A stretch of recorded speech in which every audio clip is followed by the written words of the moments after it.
Life Audio. You know, food is the good girl's alcohol, because I felt like I don't drink, I don't smoke, I don't do this, I don't cuss. You know, I had all these things I had in my head. If I want to go eat a pint of ice cream, I can do what I want. Yep. But over time, any addiction is progressive. We know this. And so it progressed into this became the thing in the high place for me and the place that I took comfort. And no longer was Jesus in that high place. It was the food.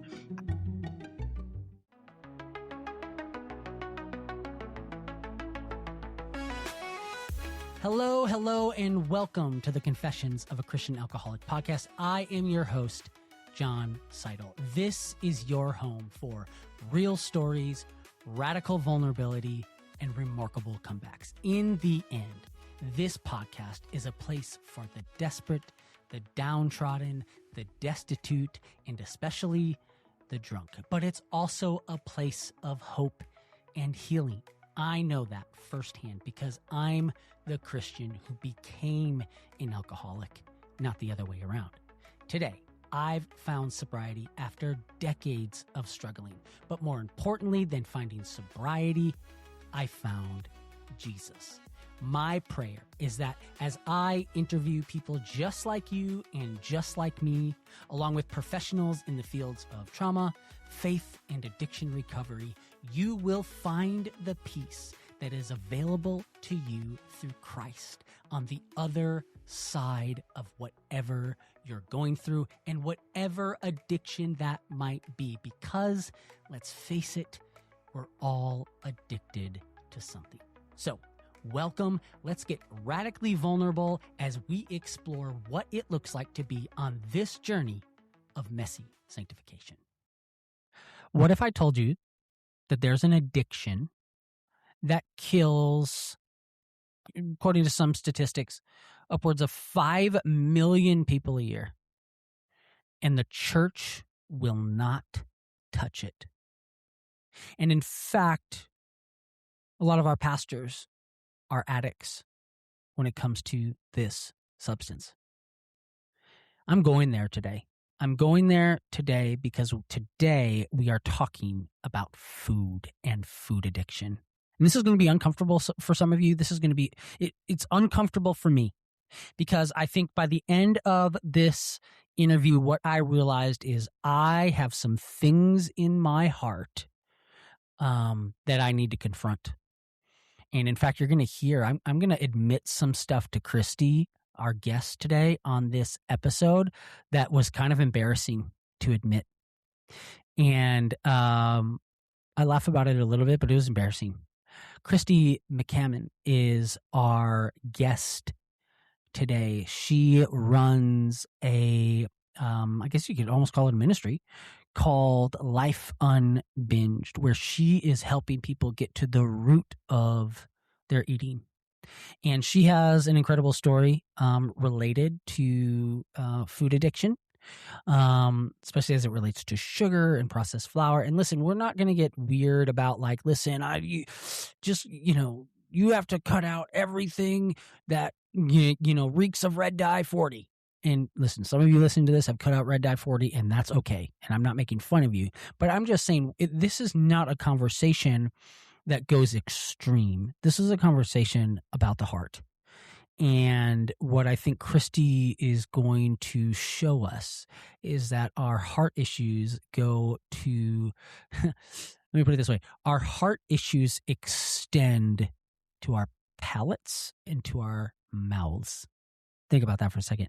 Our heart issues extend to our mouths. And I think for so many of us, what we don't realize is that we are even willing to talk about alcohol. We are willing to talk about substances. But what we are ignoring is this epidemic of food addiction that, hey, as long as you're not drinking, as long as you're not having an affair, that's fine.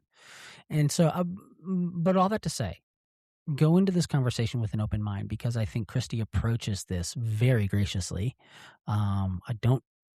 She's not an extremist, but we have a conversation that ranges from, food and also though what it looks like to go from overeating to and worshiping calorie counting.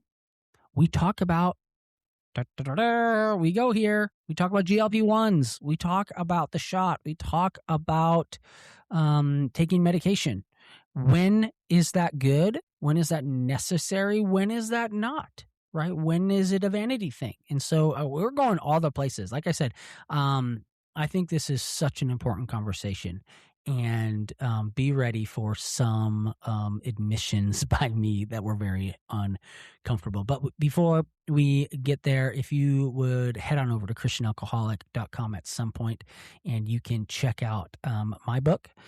You can check out some resources that I have put together, and you can go to veritasrecovery.org as well to check out some of the resources that I've put together regarding what it looks like to get to the root of our addictions. Kristy is a mother, a wife. She is located in Texas and, like I said, runs Life Unbinged and has a book by the same name. This is an important and good conversation, and I'm excited to bring it to you now. Kristy, thank you so much for joining the Confessions of a Christian Alcoholic podcast today. You know, I tell people that they can go to christianalcoholic.com or they can reach out to me on Instagram or Substack or whatever, and then I read my messages. And you are one of those people that reached out to me and said, hey, I think I have a story that I'd love to share, and I'd love to talk about addiction from a little bit different of a perspective. Would you have me on? And I was like, yep, I think we need to have this conversation. So I'm not just making it up when I say, if you have a story or if you want to reach out, you can. So thank you so much for joining us. You're welcome. I'm glad to be here, and I'm glad that we were able to connect, and I'm excited to talk. We had to reschedule one time because, man, I was down for the count a couple of weeks ago with man cold, and so I thank you for being so gracious. But, you know, I always love people to introduce themselves, even though we did a little introduction before this. So give us a little introduction about who you are and where you're coming to us from. All right. I am just a mom and a wife and a Christian who loves the Lord, who has a thorn in my flesh of sugar, really a propensity towards overeating sugar and sugar addiction. It is a real thing. It is a struggle. I have an addictive personality, and it manifested itself in the form of sweets, sugar, food, more in that area. And I've always said, for me and for others, you know, food is the good girl's alcohol, because I felt like I don't drink, I don't smoke, I don't do this, I don't cuss. You know, I had all these things I had in my head. If I want to go eat a pint of ice cream, I can do what I want. Yep. But over time, any addiction is progressive. We know this. And so it progressed into this became the thing in the high place for me, and the place that I took comfort. And no longer was Jesus in that high place. It was the food. I loved the Lord. I had an amazing family, still do. A marriage of, you know, at the time that I removed sugar from my life, I had been married 27 years, 5 kids, homeschool, volunteer, all the things, but I couldn't get a grip on this area. It was this quiet, private sin of mine that, you know, when people were gone or when I was in the car, I had a free moment here and there, I would get in as much as I could or put things in my pocket for later, you know, sweets or kind of this slow drip, I would call it, you know, a pocket full of candy or something, and just little bits throughout the day to continue that role of overeating and eating the sweets. And I knew it wasn't good. I knew it was wrong. I knew it was not a wise thing. And it was obvious. I actually, my tagline and my business is called Life Unbinged, but my first thought was calling it the obvious sin, because I was very large. I come from big, big numbers. And it was obvious what I was doing in my downtime or my spare time. Now, that's not the case for everyone who's overweight, but most people, usually it revolves around eating way more than we would. That God would want us to be eating. So anyway, I finally prayed a desperate prayer and realized that, you know, God says, obviously we have to eat to live, but we don't have to eat processed sugar, processed flour, and we certainly didn't have to eat all day. So those boundaries changed my life. And within 10 months, I lost 100 pounds. And that really is the side note. The main thing is that food noise disappeared, sugar cravings left, inflammation was gone, all my labs were beautiful, and my brain was free. No more static between me and God, this food that I had put there for so long. And then, of course, losing that amount of weight and keeping it off is awesome too. But just being free of this addiction, and it's a day by day, one day at a time. It's not, surrender's not a one and done. It's a daily process. But just that piece of living with this struggle for so long and then surrendering it and having such freedom that I would have never dreamed was possible. And it's Yeah. not hard. Living sugar obsessed is way harder, sugar addicted, way harder than being sugar free. Okay, so much to unpack there. That's the overview. Yes. I'm glad we're having this conversation, because I say that anything that we place on the altar of our lives is a problem, right? Like Agreed. the gospel is an early warning system, but it's also a way for us to figure out whatever else is occupying a misordered place in our life, right? And I say misordered is Absolutely. disordered, right? And so, I think that the sin of gluttony, the sin of stuff involving food is, and I don't think this is a shocking thing to say if people think about it and they're honest, but I would say it's the most acceptable sin. It's the most 100%. acceptable idol Yep. in the church today. Yes, and perhaps in life, right? Yep. You can have someone who is just obviously gluttonous, but as long as they're not having an affair, as long as they're not getting drunk, then there's no questions asked about that person's life. That is absolutely right. And it's kind of frustrating, but it just, So let me, and listen, if you're listening to this and you disagree, send me an email. But I also would encourage you to hopefully listen to this entire conversation. So let's go back. When did you start feeling convicted? When did you start feeling that the Lord was, working on you regarding your food? And then specifically, you tie it to sugar. What did the conviction of the Holy Spirit look like in your life regarding that? That's a great question. I grew up in a home that was not necessarily super functional and super safe. And so food became my comfort. So it served a purpose. There is no question that when I was eating, I was safe. That's just how it worked. And that is what was woven into the threads of my childhood and my being. So I always assumed that when I moved out on my own and I was in a different scenario, and I got married to a very calm-tempered man who loves me, adores me, unconditional love, and he's amazing and still is. I thought once that happened that I would not turn to food for comfort. I was out on my own. There was nothing to be afraid of or anything. It didn't work that way. It was so deeply involved in my life that it was turning to food for comfort, for joy, for sadness, for anger, for anxiety. Every emotion, food was the answer. Yes. So I knew very quickly. Sounds a lot like my drinking. I know, right? You know what I mean? It patterns the same. Now, the outcome is different, but what happens all until the point of the consequence of alcohol or food, it's all the same. I believe it from the bottom of my heart. All that leading up, obviously the outcome and consequence is it manifests differently and shows differently, right? Yeah. But in any event, it was just the answer. And so I tried so many things. When I had my first baby in 2002, I remember thinking, okay, this is a problem and I need help. Lord, what am I going to do? At that time, I went to an OA meeting, Overeaters Anonymous, and loved the concept of abstinence. Okay, we're going to eat 3 meals a day. We're going to have protein, vegetable, fruit, fat, grain, all the good things God gave us, but we're going to not have processed sugar and processed flour. Perfect. Done. Right? I knew in that moment, that's the answer. I was at this meeting, loved it. At my third meeting, I said the word God because I knew as a Christian, God has to be involved in everything I Yep. do. 100%. I got really, really scolded, like really uncomfortably shamed for saying the word God. Now, this isn't with all OA or FA or addiction meetings, but in that particular one, it was so uncomfortable that I left and I never returned. And I said, well, I guess that's not for me. Yeah. What I should have done was say, okay, I'm not sure what. I should have investigated a little bit further because I knew abstinence was the answer, but I kind of threw it all out and said, well, forget it.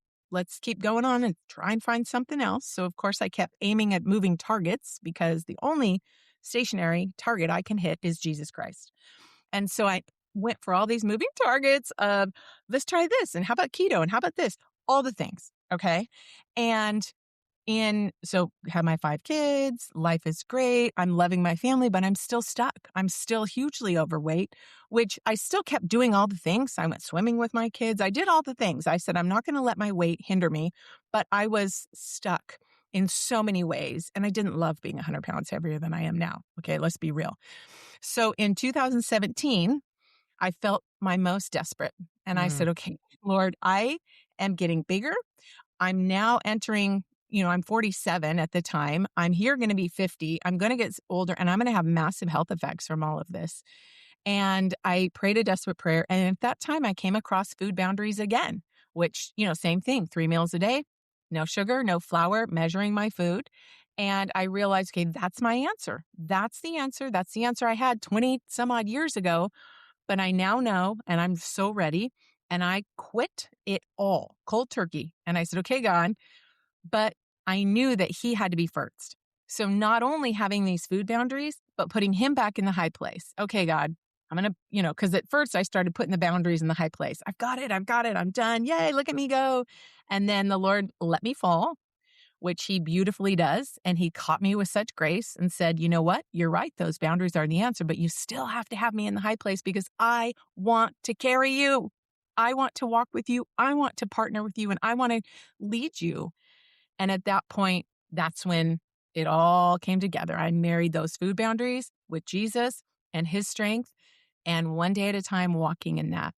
And it has been the absolute, literally, aside from accepting Jesus as my savior when I was 4, marrying my husband and having my 5 kids, this is the next best decision that I've ever made because it literally has freed my life so much. Okay, so much. And you saw me, if you're watching this podcast on the Veritas Daily, you saw me taking notes.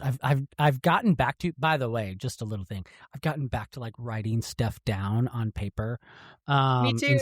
I have my notes too. Instead of just using all the electronic stuff, which I'm not against, but I just realized there's just something that happens. So a few things I wanted to touch on there. It was so good. This is so helpful because it just confirms so much of what gospel-centered recovery is about, right? Yes. When I talk about gospel-centered recovery, when you talk about whether you use that term or not, you're talking about it. Is that it goes to the root, and I want to talk about that for in a second.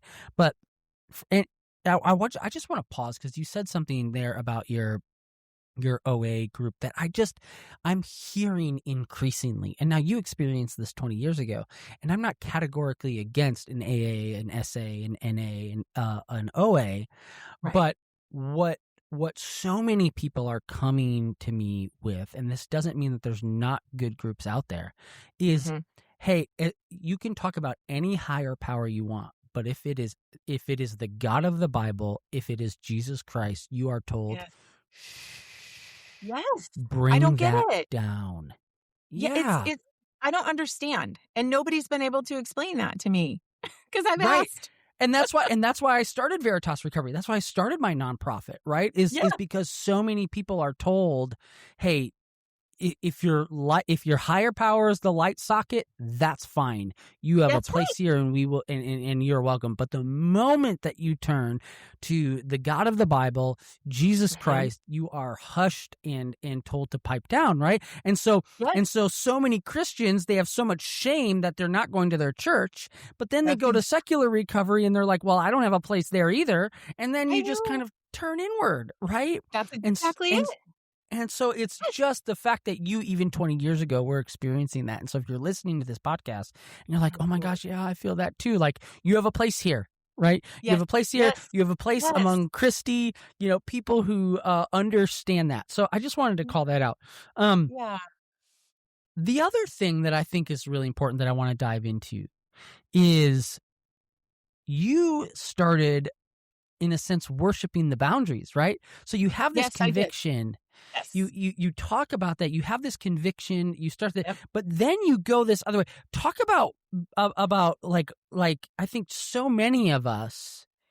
I mean, this is what I talk about too. Is maybe you do go to an AA, you go whatever 12-step, even Celebrate Recovery, right, which is faith-based.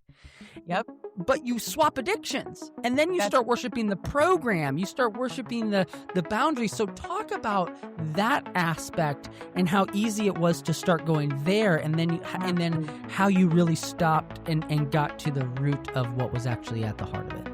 We'll be right back after this. Yeah, it's a one of those cautionary tales I like to tell people, but I also, that is a great point, because I've had people actually say to me, you will never recover unless you worship recovery. And I've heard that more than once, because I get that. If you don't worship the program, the thing, the boundaries, the, parameters, you won't succeed. Now, that's a lie. It's a lie, I believe, from the pit of hell, because it is swapping addictions. And that's kind of what I did. I thought, okay, good. Here I am again, 20 some odd years later. I've got the boundaries and I am done. I'm solid. Thank you, Lord, for those boundaries. Yeah. And I literally spent 9 months, perfect boundaries, perfect lines, not one little blip off plan, not one bite, nothing. 9 months in, almost 10 months, I had lost the 100 pounds. And I thought, this is a piece of cake. I'm done. Easy peasy, right? And I remember it was Easter Sunday. And I went through the whole day. There was a lot of temptation on Easter, of course, buffets and baskets and all the things, right?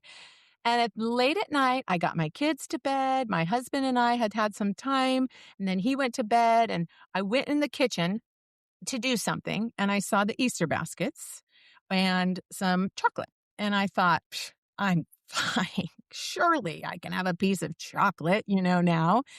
And I really believe the enemy loved that thought, glommed onto it. And for whatever reason, I said, you know what? I can have a piece of chocolate. All right, give me a break. And I was negotiating and I had a piece of chocolate. No big deal. The next morning I woke up, look at me go. I had a piece of chocolate, didn't eat off plan after that, lotta. So then come that afternoon, I can have another piece of chocolate. Well, that turned into a full-blown binge. And it was 5 days. I couldn't get myself back. Wow. And at that point, I again got on my knees. It breaks my heart because it was such a willful sin. Now, don't get me wrong. Chocolate isn't sin. Just like a glass of wine isn't a sin. But if you know that wine, that chocolate, that thing is going to lead to more, then it's sin. I knew it was a willful sin to eat off plan, eat that chocolate, because for me, I didn't want one piece of chocolate. I want the whole bag, right? That's how I operate as my addictive personality in this issue. So the next day, and then literally a 5-day crazy town, right? 5-day bender. And what does that look like? When you say a 5-day bender, a 5-day binge with food, like what does that look like? Okay. It means, I'm going to be off plan. I'm going to eat all my favorites as much as I can because I will be getting back on plan soon. Okay. So different, like an alcoholic I'm not exactly sure what that looks like, but it usually involves a lot of alcohol. Yeah. For me, it involved you've blown it. You've blown it. Yes. You might as well enjoy it. And I know that I'm going to, I know I'll restrict, if you will, later. Exactly. Come back. Yeah. I'll start over tomorrow. Well, tomorrow went on for 4 or 5 days, but it means that, my kids, I remember it was a week that they had, I homeschool, so they're with me all the time, which I love, but they had an afternoon thing that was going on in our town. Every afternoon I would go buy this thing and get this place and get this thing, take stuff home, eat at night, all the things. Okay. It was Easter time. So I had a couple of Easter favorites that I would get. And it's literally eating. And I felt so sick and so uncomfortable. And at that point, I remember the nudge of the Holy Spirit really towards day 2. And I thought, I'm fine. I got it. I got it. And by day 4 and day 5, I woke up on day 5 of that and I said, Lord, I am so sorry. I thought I had it. And now you're showing me that boundaries are great, but if you're not in the high place, I'm still up a creek and I have just swapped that addiction. So that was the moment and I have never looked back. It has not been a perfect journey. I still have temptations. I still, struggle at times but it is so freeing to know that I don't have to carry this burden by myself and I can. I have images I've created of a 3-legged race with Jesus that I want to get in the morning, tie my legs to his and say, okay, God, I'm going to pull my way, but you got to pull me back. And I want you as the head and lead of my decisions in my life. And so at that point is when it was very serious for me that is it. Jesus in the high place.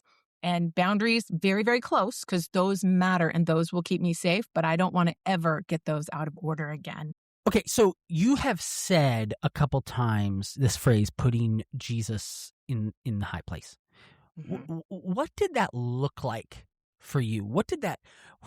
How did you do that, right? I think it's actually one of the most common, and it's one of the hardest questions I get because I think for so many, it can lack practicality, right? Agreed. I talk about abiding in Christ and whatnot. What did that look like for you to do? Okay. I'm taking notes too. I love pen and paper. That's how I do everything. That is the one question that I got asked the most, which really helped me to dial it in because I just think about it and it makes sense. But when it comes down to it, what do you do? How do you do that? Do you take something and put something? And what does it look like? So it's really a physical picture of tearing down the idols and saying, you know what? We're not doing what we've been doing. We are no longer going to moderate. So that was the first thing. We are going to choose abstinence because moderation keeps me flirting with food all day long, all week, all the time. So that's where the abstinence piece comes in and that boundary of clear cut lines that say, I'm not going to cross this. It's a line in the sand. Okay. That doesn't mean it's been a perfect journey, but it means that's where the line in the sand. And if I cross it willfully, I need to get back to where I need to be. But one of the things that I've written in my book and my courses is the 10 tools of surrender.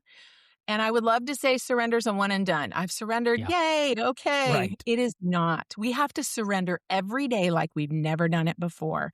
And so I list these 10 tools of surrender, which puts Jesus in the high place. And that is, renewing our mind, daily time in his word, worship, the practice of humility, staying connected, iron sharpening iron, the posture of surrender. That's one of my favorites. It's a very tangible thing, and I'll just show you what I do. So often, if I'm craving something or I'm finding myself, I've got to fix this and do this and go here and da-da-da-da, all the things that create the anxiety, which lead to the temptation of a chocolate shake to bring me down, I have to stop getting to that place. And so when I'm fighting and white knuckling, it's really this posture of kind of holding our hands tight. And I have my hands in fists, just like, I've got it. I've got to do all this. And I literally open my hands physically right in front of me on my lap. Nobody has to see it. It's not a big, okay, I'm doing this, everybody. I'm calming myself down. But it's a very tangible thing that I can do that says, Lord, I am yours. Fill me. And that puts me at a very surrendered place of, okay, I was holding too tightly and I will open my hands. So literally just opening our hands face up, palms up on our lap, sitting at a meal, sit anywhere. Nobody even knows, but I know and God knows. And it puts me at a very beautiful posture to keep him where he belongs rather than pulling in all this anxiety or thoughts or food thoughts or, all the things. So it's that posture of surrender. So there's, I go over 10 tools. I've listed several, but posture is a very physical, tangible thing that right there, anywhere, anyone can do. And it's your hands. Nothing can stop you. It's just you and your hands. That is, yeah, that's so good. And actually, my mind is like going a million places in a good way because I'm like, man, I need to have you come talk to my Sunday night group. I need it. Like, this is all so good. I want to go back to something you said, and if you read the description of your book on Amazon, which please go read Kristy's book, and we'll have a link to it in the show notes, and you can talk about it coming up here in a second. But you talk about getting to the root, right? And so I talk a lot about that, right? There's a phrase that my wife came up. Maybe I should trademark it. You talk about trademarking your phrase. Yeah. But getting to the root to get to the rot, right? Yes. And That's root great. versus fruit, Yep. a lot of people talk about. But what was and maybe you've talked around it a little bit or whatnot, but what was the root for you of what that food was, sugar was? Like, what was the root of, like, what were you trying to do? For me, so I work with thousands of women. Some talk about in their childhood, and it's most common. Some talk about during a really hard part in their life, maybe a divorce or some bad thing that happened to them or some trauma.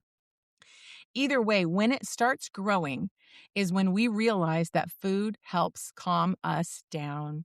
Food helps numb us. Same thing as when I talk to an alcoholic. That's, I think, typically where it starts 100%. is I need something to come down off this day. I need something to just quiet my anxiety. I need something to numb these thoughts that I'm feeling of, shame or whatever the thoughts are. It numbs them because then we're fully focused on something else, right? And it's not God. It's not anything that's going to benefit us. It's something that actually will grow the roots and become addiction. And so for me, it was, it was when I was safe. That just meant I was safe. And then, of course, all through my my young adulthood and when I got married and had kids, it was when I was alone. That was my big thing. And it's still to this day, 7 years after making this decision, the moment I'm alone in my home or my car, it is okay, nobody's going to know. Go get the thing. And the thought is there. It's a default. There's nothing I can do about that thought. I can do everything about what I do after that thought. The thought is just a thought. I have to fight that away. And okay, great. You're alone. Well, how about getting the word? How about sing real loud and worship? Get on your knees. You don't do that when everybody's around, And so the root for me was just this, I'm alone and I'm safe. So I had to figure out, well, I'm alone and I'm safe already. I don't need that to do that. That's going to make me actually unsafe because then I have no control. And we're only in control of that first bite. Once we have that bite or that drink, I think that bite or that drink is in control of the rest. Yes. So I say the only drink I can say no to is the first one. That's the only it. bite That's you can it. That's the only one. The only bite you can say no to is the first one. Completely. And I know I got this, in the alcohol world, think through the drink, right? And so I came up with fight through the bite. One bite, fight it, move on. Because once I fight it, I'm done. But realizing those roots, where they came from, and for me, it was that. And so when I talk with other women in my groups, we have a whole, it's kind of this worksheet. It's called Grace Upon Grace. Okay. So we're going to make a mistake. So when I'm working with someone and they say, man, I was in my car and I saw this drive-through and I just got it. I just ordered it, ate it all, and then I realized I probably should have reached out to you first, or I should have done something.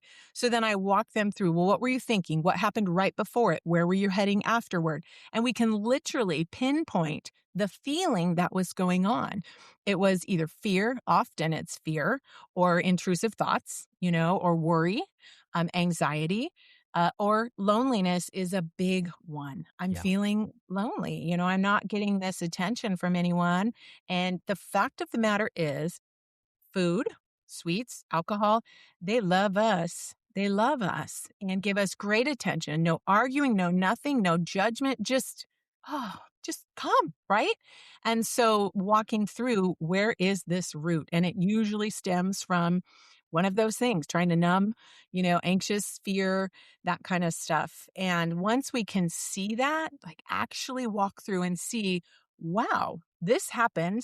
And now I see why Then when the why starts happening, that same feeling, which will happen, right? We're still going to have anxious thoughts or worries, but we can see, well, last time I did this, that made it worse. So this time I'm going to do something else. Yeah. So, and I love to say that, addiction is progressive. So we start eating a little more and more and more and more, or drinking more and more and more, or heavier things, or bigger things, or more flavorful things. But guess what else is progressive is the recovery. The more we say no, we can back our way out. We can be like reeling up that root so it's not quite as deep. Yes. Yes. All this stuff. So good, so relevant, so relatable. I mean, it's just, I say you can take my book and you can say Confessions of a Christian Alcoholic, right? And just take alcoholic out, right? Because foodaholic, sugarholic, right? Is that everything that you're saying is just, it really is. And so I hope what people are hearing, I'm sure there are some people who started this episode and they're like, okay, sugar addiction, as I'm sitting here with cocaine, you're going to tell me, that Kristy was and it's like, yes, because the root is the same, right? I agree. Yes. And just because the effects of heroin are more pronounced than the effects of sugar does not mean they're not there, and doesn't mean they don't trace back to the same heart and root issues. And even as you're talking, like, I'm being convicted, right? Like, I'm thinking about my own childhood, right? And my mom tells this story of how when my parents got divorced and my dad left in the middle of the night and had an affair, and there was all this stuff, like we lost like everything. We had to sell the house. We had and so my mom says, this was before school lunches, right? Were kind of like a thing, right? Yep. And she's like, I literally had to send the kids to school with a bag of popcorn as their entire lunch. And so I grew up in that environment. And so I have realized, not just in this conversation, but I've been thinking through this even in preparation for this, like,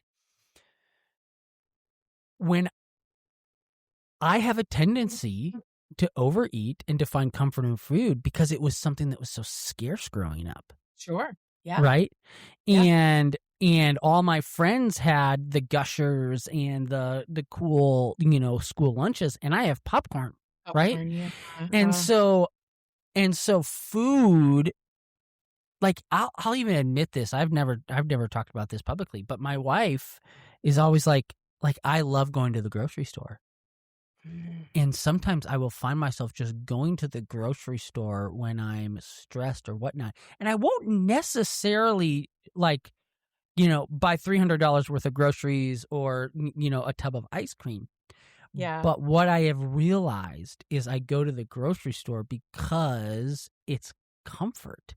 It's like, oh, I know I could buy this stuff, and I'll buy some stuff. Right. Sure. But I don't have to worry about not having, like, all of this is at my fingertips and I just want to take it in.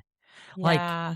And so I'm being convicted about, like, I think there's some deeper work that I have to do with my therapist around some of this stuff. Right. And I think it's true because trauma and those things that you're talking about, they do influence. Now, I'm curious, in your own work and in your work with women, then, how do you counsel people in this area that, hey, yes, there was some traumatic stuff that happened to you and you turned to food, and how do we not, how do we use those explanations but not excuses?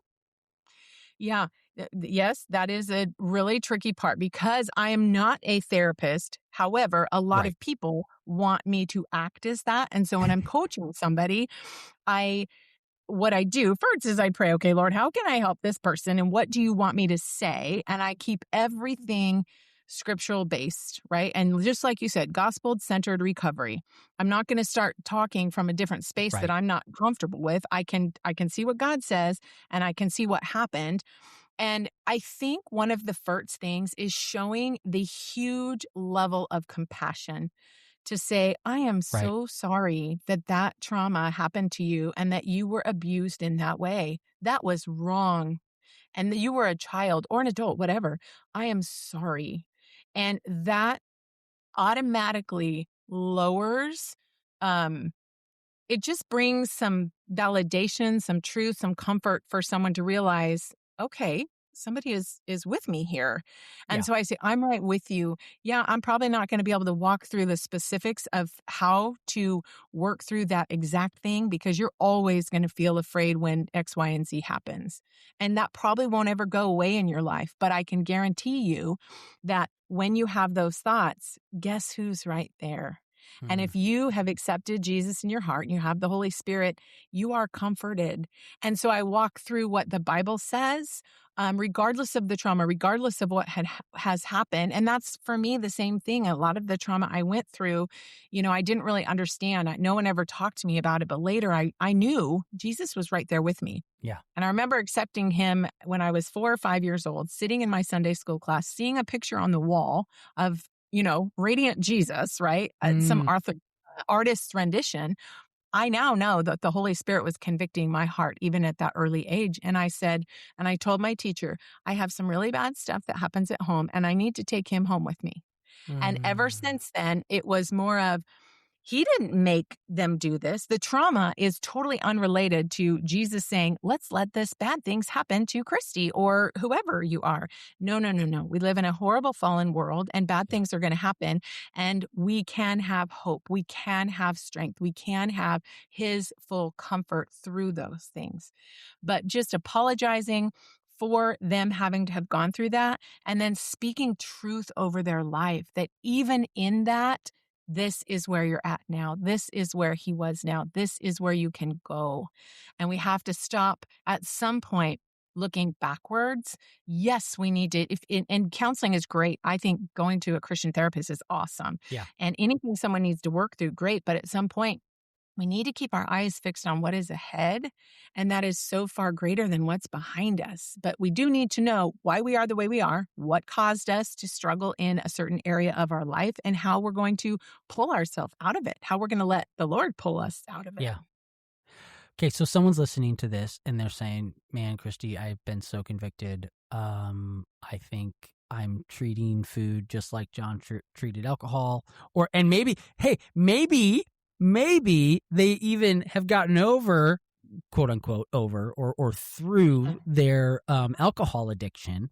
And now they're like, but now either I've swapped it or I've had this other thing to food. You have said, you've talked a couple times about quitting processed sugar and flour. So my question to you is, what does it look like to take the approach to food that you did? Does that mean, and maybe the answer is yes, is it like, hey, I can never have another tortilla in my life, never have another chocolate bar in my life? Like, what does this practically look like?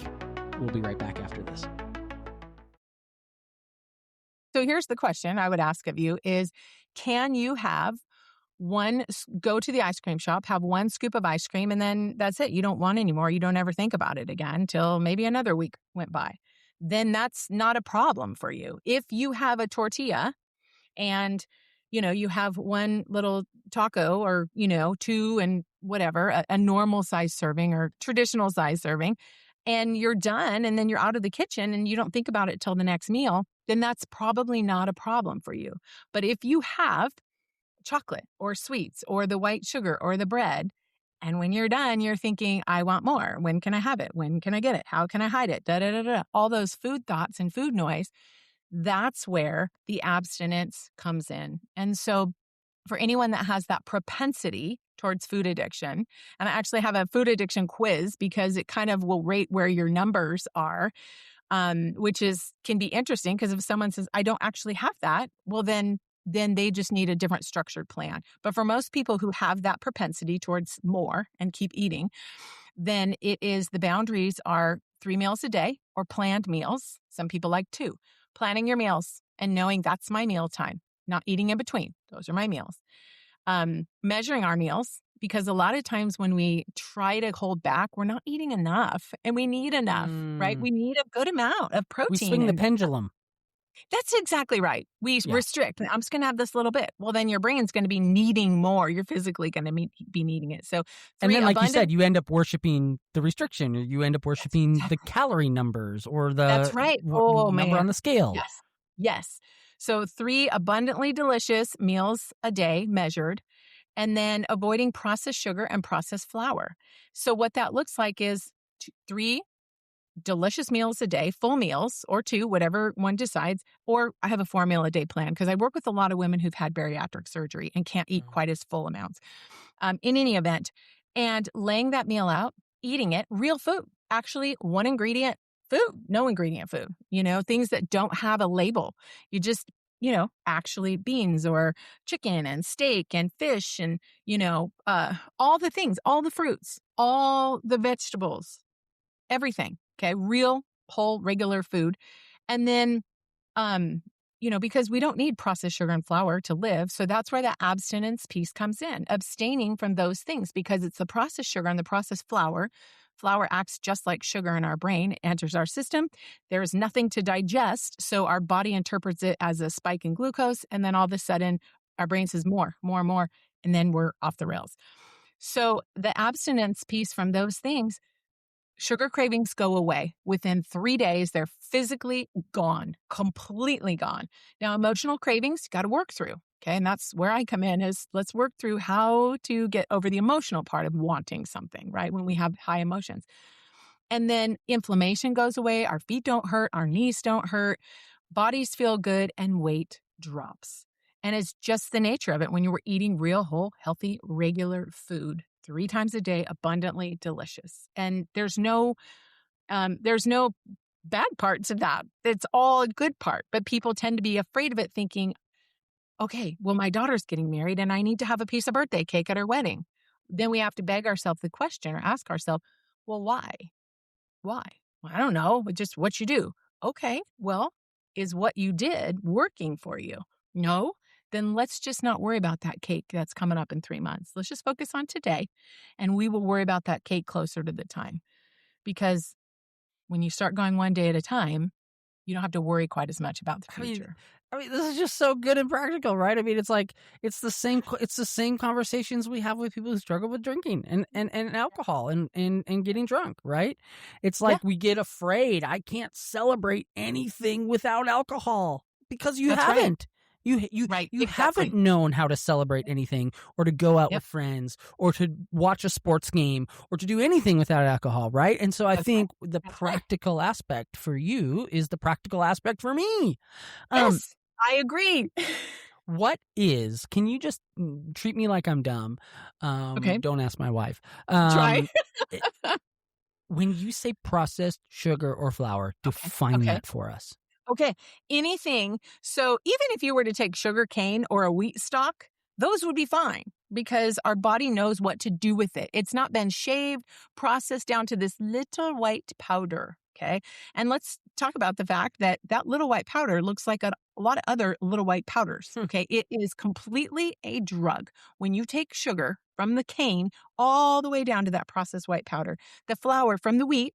Okay. For instance, when we take wheat such as shredded wheat or Triscuits or things that is just straight wheat, sprouted grain, when we eat those, our bodies actually digest them. It's like an ice block on a hot driveway. If you put an ice block on a hot driveway, it's going to take a long time to melt. But if we shave it, it's gone in a minute into our bloodstream. Same thing with the whole foods. So the processed white flour is obviously anything made with straight white flour. And then the processed sugar, and there's upwards of 60 names for sugar now because people start getting smart and picking, I don't want sugar.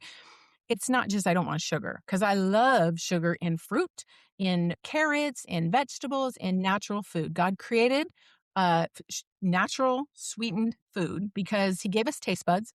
He gave us hunger. He gave us fullness. He expects us to eat and enjoy it. There's no reason we can't. So when we're eating fruit, it is whole fruit packaged in fiber and water and slowly releases to our bloodstream. It's totally different than the sugar we're going to get in a candy bar that immediately hits our system. Yeah. So anything that is made from a refined sugar, and really, even if you pick out a barbecue sauce, I like barbecue sauce. I like ketchup. There are some great ones made with natural sweeteners that are fine or even no sweetener, right? Mm-hmm. I once had this funny video of, if you like sugar or if you like ketchup, you don't actually like ketchup, you like sugar. because if you take a bottle of ketchup, 3/4 of it is straight sugar. Okay. Yeah. So, but you can find some that aren't that. So looking at ingredients and realizing all those things for processed sugar, even salt has sometimes a type of flour in it to be an anti-caking agent. So you just have to look at the ingredients, find the things. It takes a very short time to dial in all that learning curve. And Yeah. once that learning curve is in, life is easy. It literally is so much simpler. Whole wheat flour. I mean, is there an exception for that, or you're saying, hey, no, that's the same thing? Well, technically, it's the same thing. Anything that has been processed down to a flour, even coconut flour or almond flour, we don't recommend because it's taking something really great, okay, like an almond, and shaving it down, grinding it down to the core essence that immediately hits our body Yeah. and fires up the sugar, our blood sugar. So you're better off eating a handful of almonds than you would be putting almond flour in something. So when you start grinding something down to a white powder, that's where the problem Okay. is. That powder is no longer a food that's going to actually bring any nutrients to our body and help us to, feel good, live good, and not bring on those cravings. So let me ask you this. As we've been talking, I mean, I think I go through periods in my life where one little piece of chocolate leads to five, and Sure. and I think I have some of that. But I think I tend to, where I see my own personal problem, tends to be more on bored eating out of habit, Yeah. and so in some ways it's like, and I need to take your questionnaire is what I need to do. But in some ways I'm like, okay, maybe I'm not to this level, just like Mhm. Yeah. there are people who I talk to who are like, okay, I'm not getting drunk every night. But what I would say to them is, okay, but are you convicted? You don't have to have a rock Mhm. bottom Yeah. moment. You don't have to be Right. getting Right. drunk every night to reevaluate your relationship with alcohol. If it's not serving you, like all those things, right? So Yes. let me Yeah. ask you, I find myself bored eating. I find myself eating, still eating for some comfort, maybe not to the point where it's out of control and one bite of ice cream leads to a tub and I'm thinking about it. Right. So what do you say to those people who are like me? And I think I know the answer. Like me, who are just like, okay, but Kristy, I'm not to the point maybe where you were, where I'm just Mhm. thinking about and hiding chocolate. But man, I do find myself kind of turning to it in a way that might not be healthy after listening to this conversation. What do you say to people like me?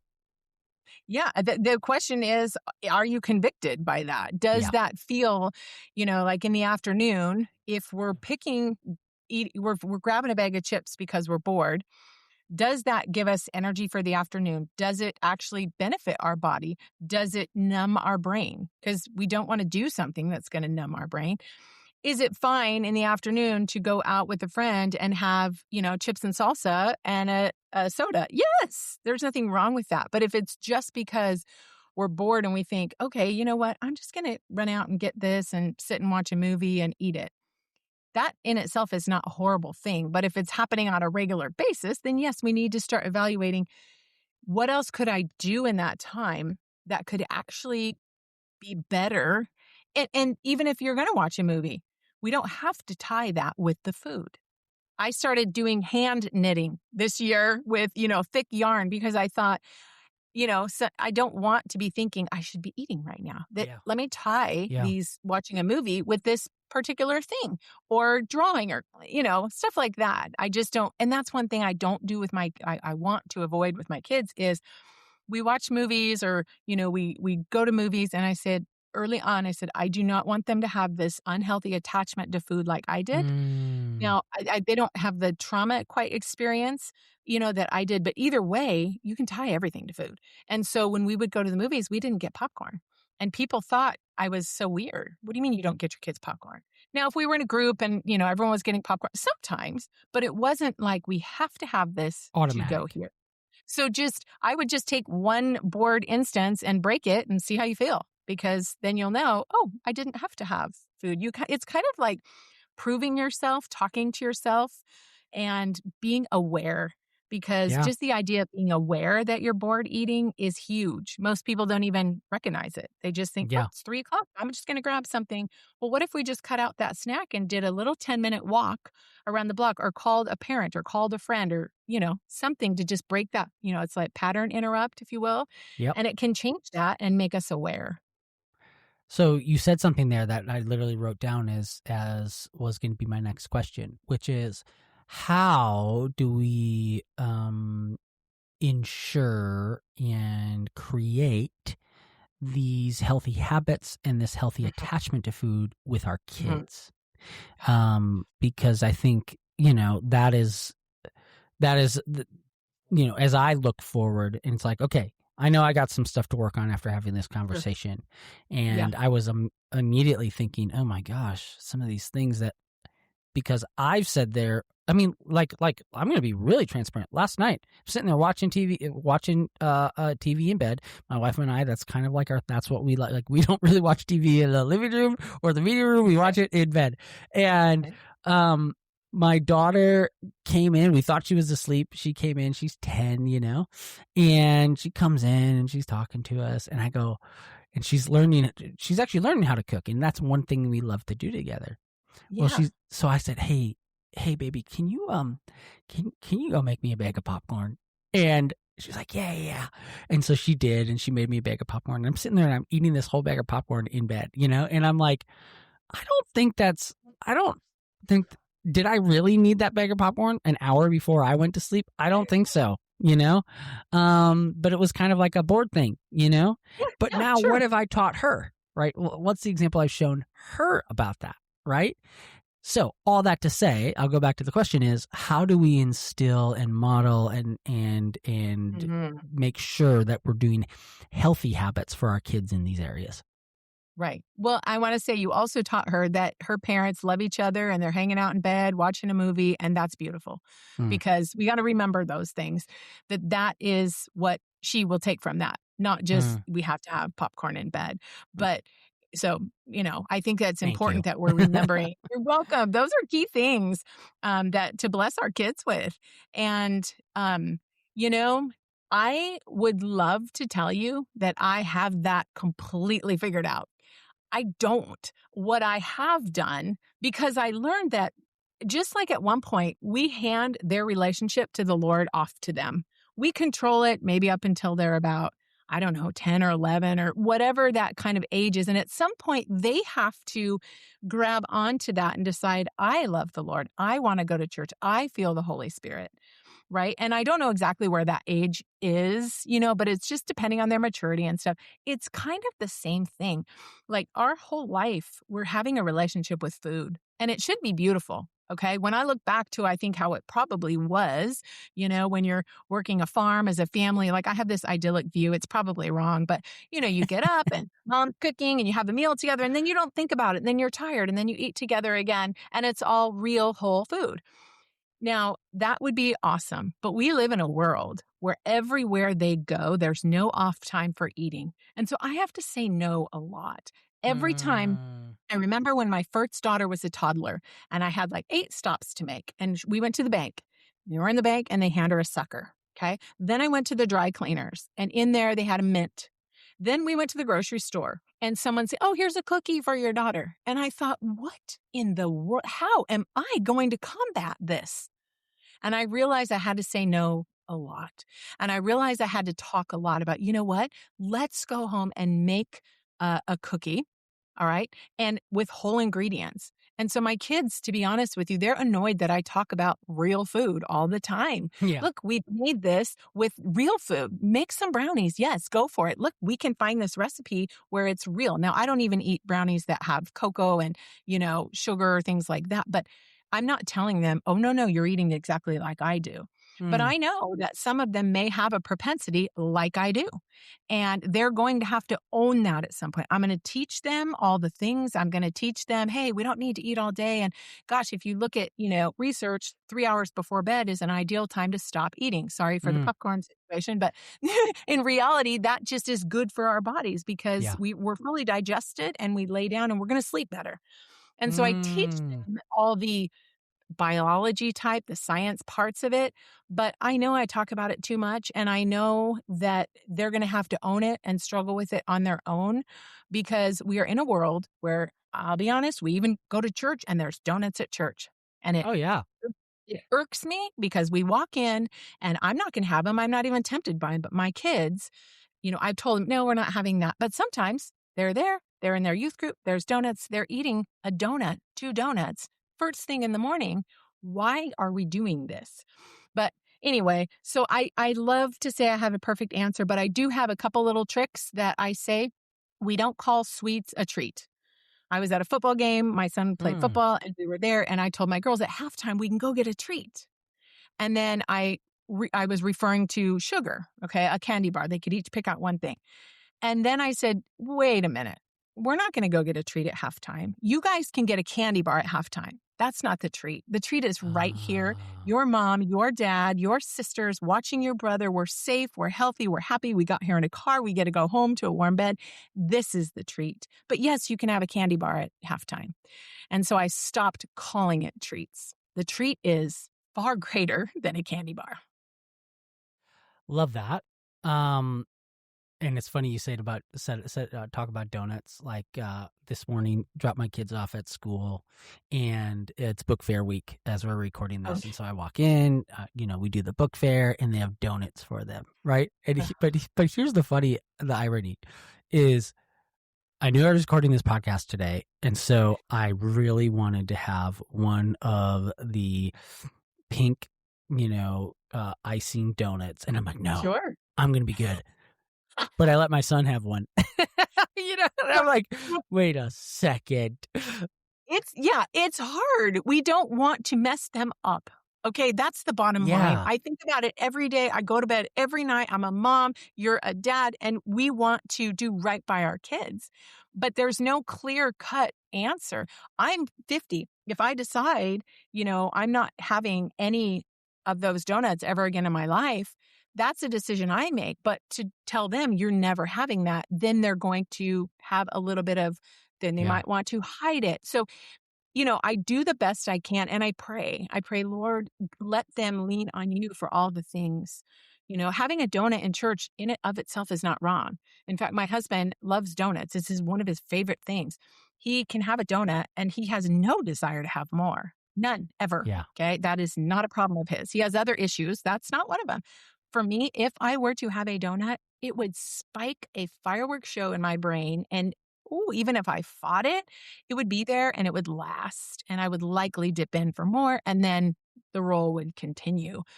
So it's a tricky thing because of the world we live in, and that food is okay. And just like you said, gluttony is okay. If I walked into my church with a bottle of wine, I'd be talked to. But if I come in with a dozen donuts, nobody's going to say a word. And I do even if I ate them all myself. Right. And I do think there is room for, too, just like I tell people, is I don't preach abstinence for everyone, right? In the sense that if my wife drinks, right? She can, because she can have one glass of wine at dinner, and that's it for 2-3 weeks. I have one glass of wine at dinner. I have one beer, and I'm like, I need the next one right now, right? That's right. And what I'm realizing too is it's funny because donuts are kind of my thing in the sense of it's really hard for me to have just one. And guys, talk about radical vulnerability. Kristy, I'm realizing this some stuff here. My son on Saturday, I had this thing at church and doing this discipleship program at church. So I have to go early. And my daughter and my wife were going to have like, a thing where they were with their cousins and my sister-in-laws. And so basically the girls were going to have a day and the guys were going to have a day. Okay. And so that was going to start once I got back from church. And so my son is like, hey, can you order us donuts? And so I did, but I just ordered him a donut and a little kolache. And my son is like, my son's not a sweets guy. I'm a sweets person. Okay. Oh my gosh, this sounds so horrible. Just say it, confess it. Let's do it. My son. So I get back from the church program. Yeah. And we're the afternoon, and I go, "Oh, buddy, did you enjoy your donut that Daddy got you?" Because I had to leave, right? And so the donuts I ordered them, they didn't come till after that. Okay. He goes, yeah. He goes, I didn't eat the whole thing. I kind of got full. Kristy, I went into the trash, and because the donut was in like a styrofoam container, right? Yes, so it's not like it was okay. Okay. maggots Yes. and stuff. Yes. And I ate the rest of the donut, Kristy. I literally went through the trash and ate the rest of the donut. I think I'm realizing I don't think that's normal behavior, but the donut has like the best of the refined worlds, right? It's got the processed flour and the processed sugar. Yes. And I can't just, oh my gosh, Kristy. Has power. That's what we have to remember is over certain people. That would have power over me and it would control me. And it did you. And I'll be honest with you, pretty much every person I've ever talked to has taken food off the top of the trash. So don't feel bad. I'm not saying don't do it, right? But it's actually very common but it's very hard to admit. So the fact that you just said that, kudos to you. Literally, because people will hear that and say, oh, I've done that. My kid threw away half of their, burger. Well, it was right there. Come on. Let's, so it's more common than you think. And good job being vulnerable. But it's the idea, like what's bothering me about it. It's the idea that like, I couldn't just leave it. Right. Right. Yes. And that's where my conviction is starting to come through. Just in everything. You want to know something else? Man, this is just radically vulnerable time. This is opening up a whole can. Oh, no. Is we played this game as a family, I don't know, about a month ago, where we each had to do charades at the kitchen table. Okay. Yeah. And it was like, okay, Annie, my daughter, Annie, you do a thing like imitating like mommy, right? Okay. And so she did, she did something, and we had to guess what she was doing, right? Okay. You know what my son's charade was for me? Oh, what was it? It was going around and picking food off of each person's plate and eating it. And so everyone right away was like, yep, that's totally daddy. Yep. Oh my gosh. And I'm realizing it's not like, am I sitting there gorging myself on other people's food? But it's like, I can't say no to just picking up something off the kids' if plates. It's just there. Yeah. Right. Yeah. So I'm feeling that conviction. Yeah. The way to find out is the next night, if you don't do it, ponder and think, why, how does that feel? I didn't do it. And what comes up? What bubbles up to the surface?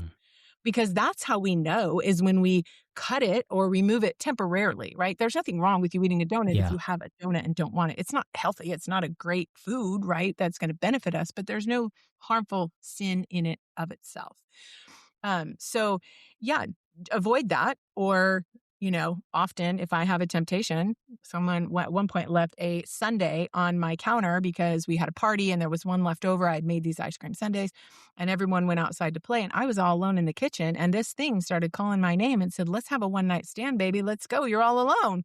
And I literally immediately, I recorded it because I'm like, I got to record this. I'm putting it in my sink. I'm letting water drain over and I'm going to watch it run clear and beautiful, just like I want my mind to be.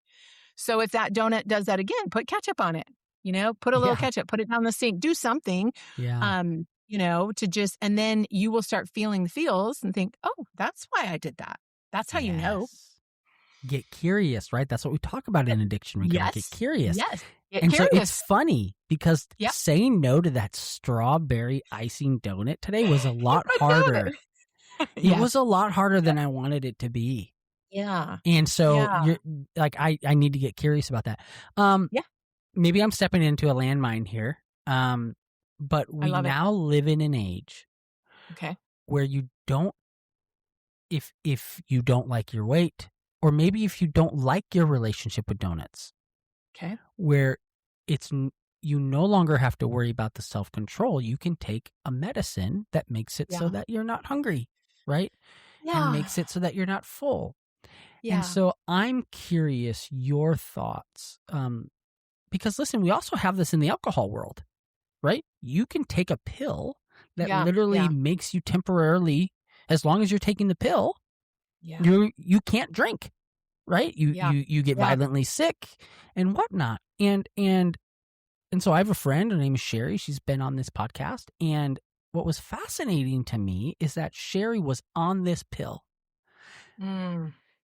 while being an active alcoholic because she found ways around it. Okay. And she never got to the heart issue. It helped her stop drinking and cut back the drinking, but she never got to the heart issue. And I just wonder, Kristy, is where we live in a society now where you can take GLP-1s and as a way to curb your eating addiction. What are your thoughts on that?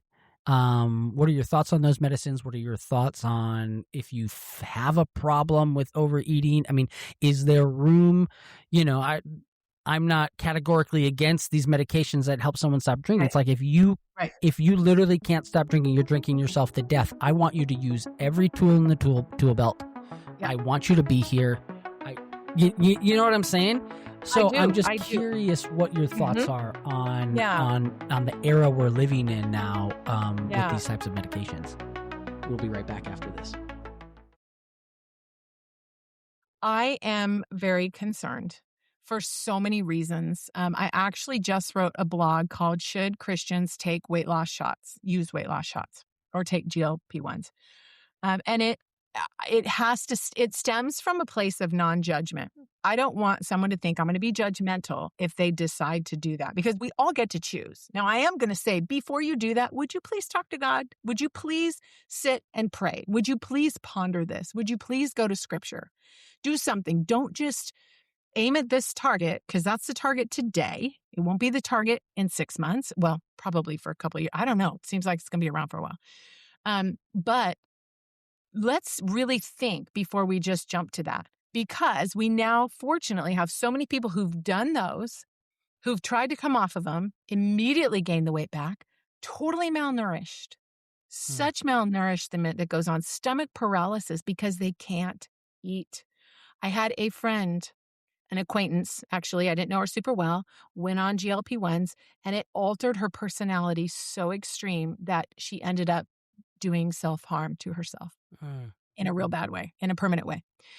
And there is something about these weight loss shots that is, we have all the celebrities taking them and talking about, oh, it's so simple. And, food noise is gone and I don't have to worry about anything. But all while muscle is being lost, weight of organs in our body is being lost, malnourishment, which is crazy to me, because it doesn't make you not eat chocolate. It makes you not hungry. And when you are hungry, you can still choose a candy bar. Right. You shouldn't. And you're instructed not to. But people do. And then it's not hitting the root. It is not going to be successful long term. And most people that go on them, the doctor has told them you'll never go off of it.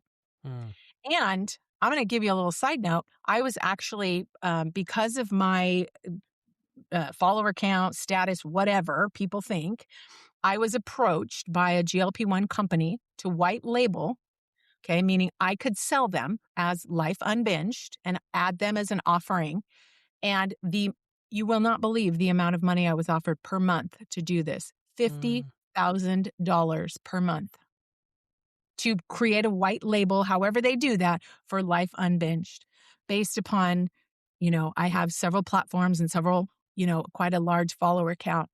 I almost threw up. I thought, what? This is a joke. So then I start researching it further. My husband's a lawyer and I'm like, this cannot even be real. I was so mad that is what money, it's all about the money. And it truly was that amount. It truly could have been. And I said, no, I'm not doing that. There is nothing that would allow me to do that. I have my. So let me just get this. You turned down over $500,000 a year on principle. Yes. It blew my mind. And my son said, should you think about this? And I said, no, I would rather figure out a way to always keep paying our bills. That wouldn't feel right. And then the question, and this is the thing, and my local doctor recently approached me and said, we're starting to do GLP-1s. I live in a small town. And they said, we don't have a choice because everybody's doing it. They're going to go somewhere else. So we're doing it. But I appreciated this. They said, we know what you do and we want to have your books in our office and we want you to write up something that we can give to people also. Because it's we live kind of in a small town and, pretty faith-based, and right here in Texas and stuff. So I did that. And I thought that was responsible. That felt a little more responsible. But anyway, it is just one of those things that I've never met somebody who actually has had success long-term. And now we're seeing all these stories of, the stomach paralysis and the eye issue and not being able to gain weight ever. Once you, if you're on them, you're going to keep going lower, lower, lower. Okay. And a lot of people have spoken out about this too. The idea that this could be a success just is so sad to me because it's all in the name of vanity. This is not about anything else but vanity, in my opinion.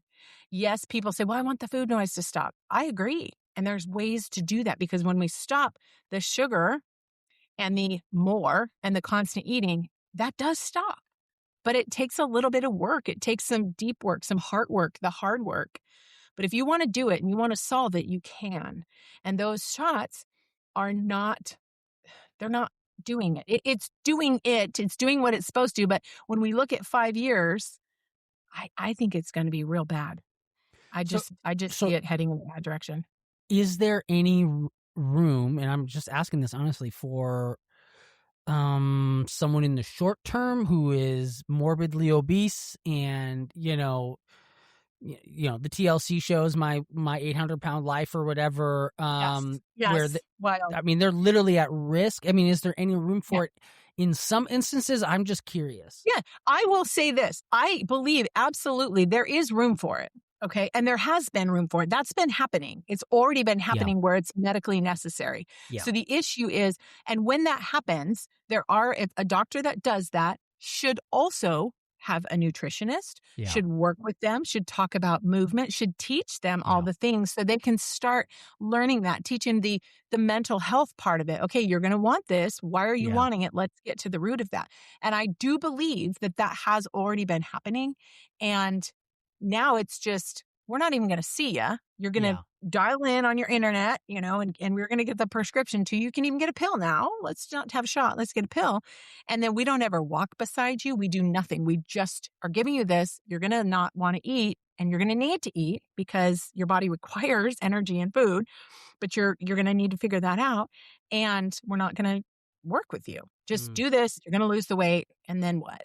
And most people will stay on it. And I don't know what the effects are. I once heard a comedian, and it was kind of funny, but it kind of wasn't, said something like, I'm going to definitely start taking one of these weight loss shots because I want in on the class action suit in 5 years. Because and it was a funny concept that it's not doing well. But yes, I believe there's a place for it, but it's a very small place. Yeah. And what's happening isn't that.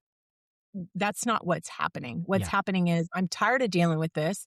And so, I took a video the other day at a pharmacy where people go to get their weight loss medications, okay, and other medications, because we do need pharmacies. We do need some medications for things. There's nothing wrong with that. But on the way in and lined right below where you pay was Doritos, Snickers, all the candy bars. So while I'm picking up my medication, okay, whatever it's for, a Snickers probably isn't going to help you with whatever you're fighting. And I think the problem is way bigger than the shots. It's this whole food industry. You have the pharma industry, and it's very concerning. And I don't even know what's going to be happening with it over years. But there's a place. It's a small place, and if people are learning to really dig deep and figure things out and work with a counselor, work with a nutritionist, start learning what to eat, why to eat, when to eat, how to eat, then I think that could be a possibility, but that's not what's happening, unfortunately. Yeah, I think it's very similar to my thoughts on and it's called antabuse, right? Which is, and someone came out with a book recently that was like, drink yourself sober, right? And the idea was you take the pill and then you drink and then you're like, oh, this is making me sick. I'm not going to drink. And then and it's like, I just don't like you're Yeah. not getting to the issues, right? Like you're No, not getting to the root issues. not at And then all. you have to be on that pill for the rest of your life. And it's like, what's the Right. point, you know? Right. Um, Right. Yeah. My final topic that I want to cover with you is, you know, one of the most popular questions that I get is regarding people who see loved ones who are struggling. Mhm. Yeah. And I think in some ways that's an easier conversation in my world of addiction I'm going to versus agree. your world of Yeah. addiction, right? Yep. But Yep. I think it's a conversation that has to happen in your world of addiction.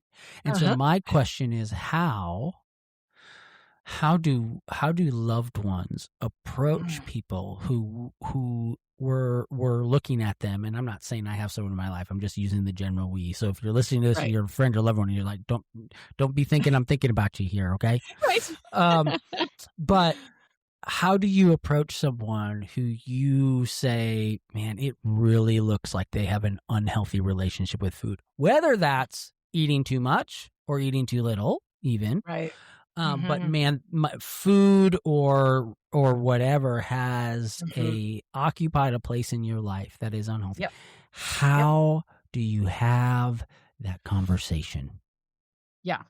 It is a very hard one. And I agree that if somebody is drinking themselves drunk every night, not remembering things, you know, maybe getting in a car, like all those things, it's an easier conversation. It's still a hard conversation, but it feels easier because we can, you know, talk about alcohol makes you an unhappy, unhealthy, bad person, right? Yeah. Like alcohol does, it's not you because you're a great person, but when you have alcohol, the alcohol takes over and alcohol is not good. Yeah.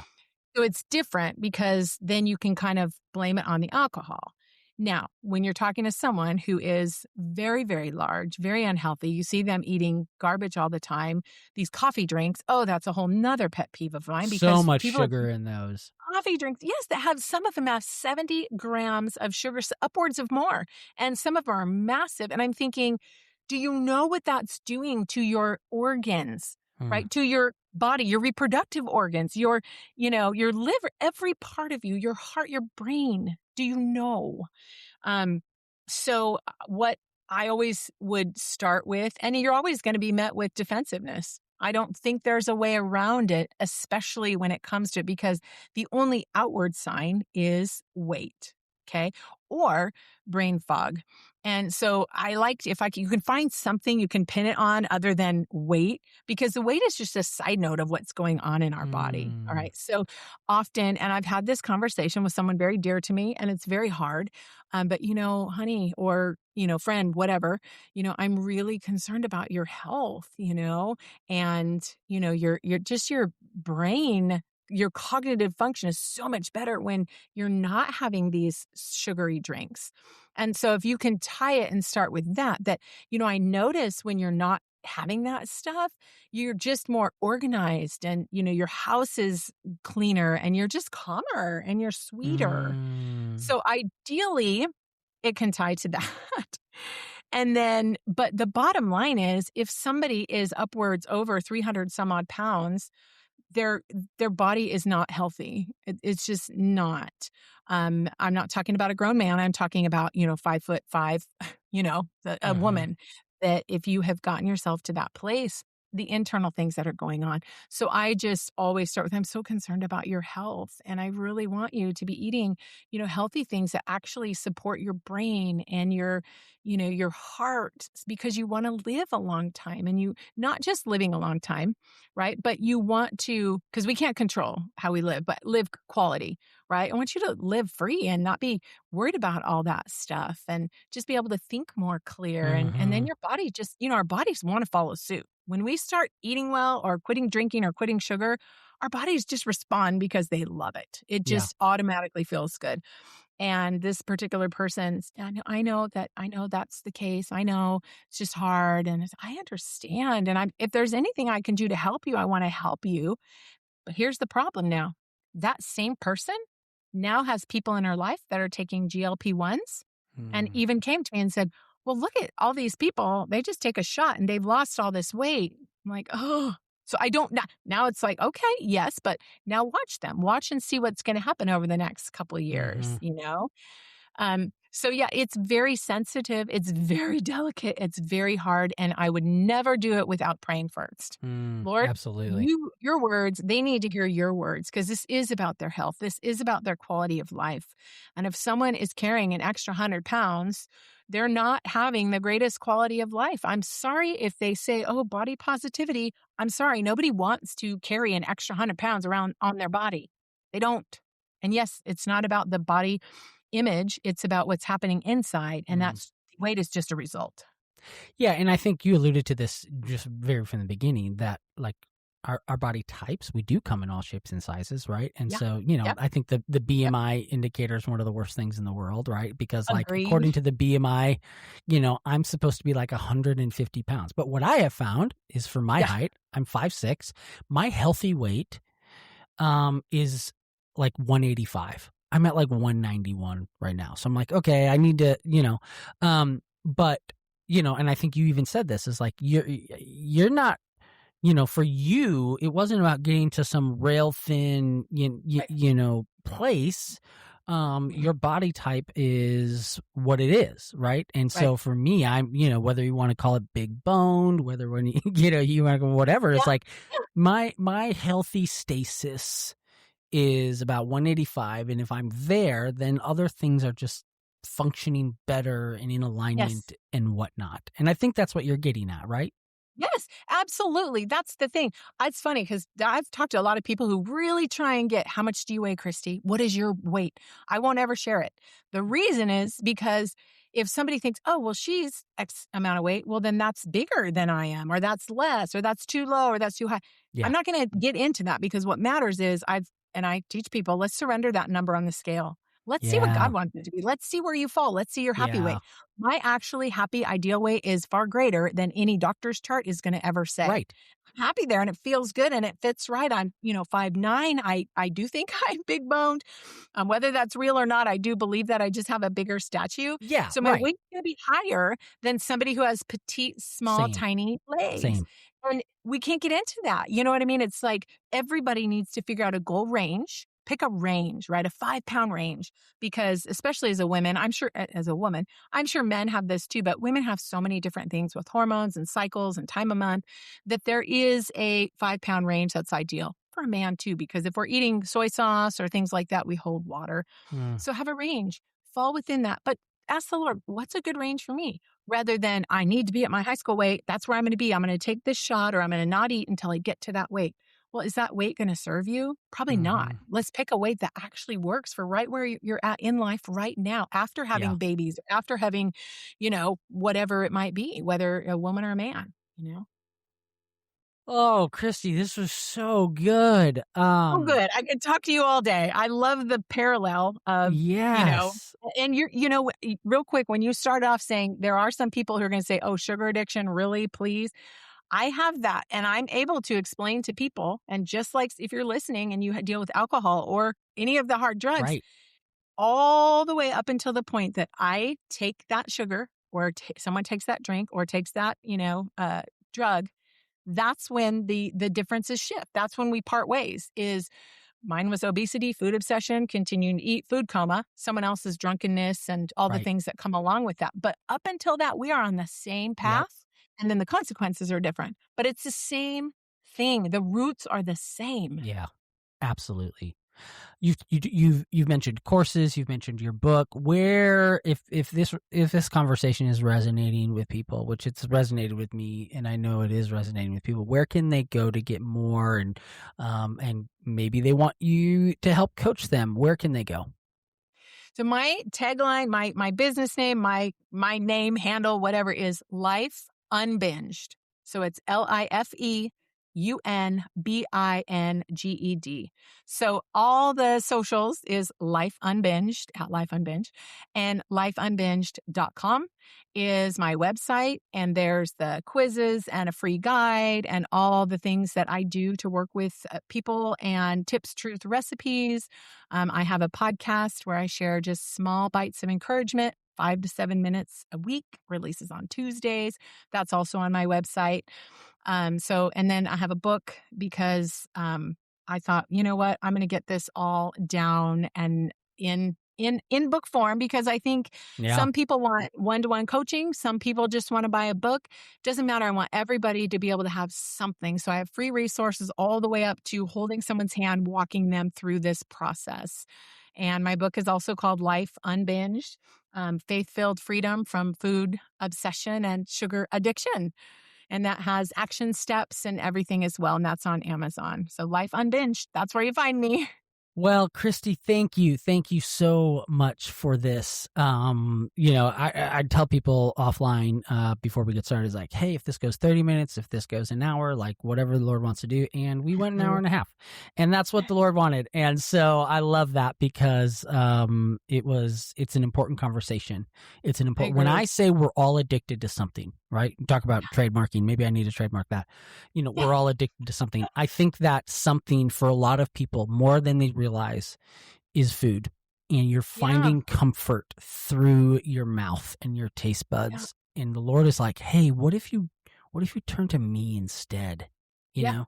And so I appreciate the work that you're doing. Thank you so much. Thank you. I'm so glad to have had this time with you, and I appreciate all that you do as well. Absolutely. I am not just saying this, but I think, honestly, that was one of the most important episodes of this podcast so far. Because as I mentioned when I was talking with Kristy, is that if it is true that we are all addicted to something, right, which I believe it is, right, then that's something, or I think that something so often manifests in food, and because the roots are so many times the same. And for me, I was seeking escape and comfort in alcohol, and I just think that way too many people than we are willing to admit seek escape and comfort in food. And it's just one of the most acceptable forms of addiction out there. And so I think, like, when to hear Kristy talk about it in the terms that she was, I mean, guys, it just mirrors my addiction so much. And so what she said at the end there is that, like, up until the point of ingesting the substance, everything is the same. And even after that, right? Like the way that it roots itself in our hearts. And so, yeah, guys, I am going to be doing some serious searching in light of this episode, because I think that there are ways that I have swapped addictions when it comes to food. That when I'm struggling with a hard day or whatnot, man, I would just love to binge some sushi right now. Right. And here's what's interesting is I actually know that to be the case in some ways, because I said in my first book that I have to be careful that I don't just go gorge myself at the Chinese buffet when I'm having a stressful day. And I've trained myself not to do that. I can't tell you the last time I've been to one, because I know there was a time a few years back that I started going to Panda Express a lot. I did it once, and then once led to another time. And like before I knew it, I was 2 to 3 days at Panda Express for about a month. That's unhealthy. And that's because that the food was replacing Jesus in my life as a source of comfort. So I don't know. Shoot me an email. Go to christianalcoholic.com, fill out the form, and let me know what your thoughts are on this episode. Would love to explore it more with you, but I think this is really important. If you like this episode, if there's one thing that you think was important, please share it with someone. That's the greatest thing you can do if you want to support the show. Sure, subscribe, share, like and subscribe, but also share. Thank you to our partner, Life Audio, lifeaudio.com, for some other great podcasts. And go check out christianalcoholic.com. You can pick up my book. And you can also then get the link to my new ministry that I've started based on these conversations called Veritas Recovery. You can go to christianalcoholic.com and it'll redirect you, or you'll find a link, or you can just go directly to veritasrecovery.org. veritasrecovery.org. Love you all. We'll see you here next week.